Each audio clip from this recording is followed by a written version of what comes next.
সজনে ভাজা বা চচ্চড়ি এরকম ডাল দিয়ে খেতে কিন্তু দারুণ ভালো লাগে।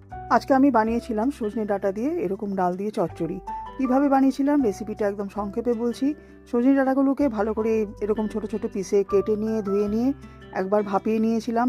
একটু ভাপিয়ে নেওয়ার পরেই জল ঝরিয়ে একটা পাত্রে রেখে নিলাম। পরে কড়াইতে খানিকটা তেল দিয়ে কালো জিরে রাঁধুনি ফোড়ন দিয়ে সজনে ডাঁটাগুলো দিয়ে নুন, হলুদ, লঙ্কার গুঁড়ো এবং সামান্য মিষ্টি দিয়ে নাড়িয়ে নিলাম। এবার এরকম কনসিস্টেন্সিতে কাঁচা মুগের ডাল অল্প জল দিয়ে নুন দিয়ে সেদ্ধ করে নিয়েছিলাম। সজনে ডাঁটাগুলো যখন ভাজা ভাজা হয়ে যাবে তখন দিয়ে দেবো এর মধ্যে সেদ্ধ করে রাখা মুগ ডাল।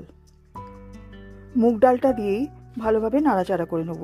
যদি দরকার হয় আরেকটু হলুদ, নুন, মিষ্টি এবং লঙ্কার গুঁড়ো দিয়ে নেব। যদি একটু সামান্য তেলেরও দরকার হয় সেটাও কিন্তু দেবো, কারণ এটাকে আমরা সজনে ভাজা বলছি, একটু ভাজা ভাজা হবে। সজনে ডাঁটা শরীরের পক্ষে কিন্তু খুবই ভালো, এবং যদি এইভাবে টেস্ট করে রান্না করা যায় খেতে কিন্তু খুবই ভালো লাগে। তোমরা যদি চাও আমার এই রেসিপিটা কিন্তু একবার ট্রাই করতেই পারো, আর খেয়ে বলো কীরকম লাগলো। যদি ভালো লাগে অবশ্যই কিন্তু শেয়ার করো। টাটা, আবার আসবো আরেকটা ভিডিওতে।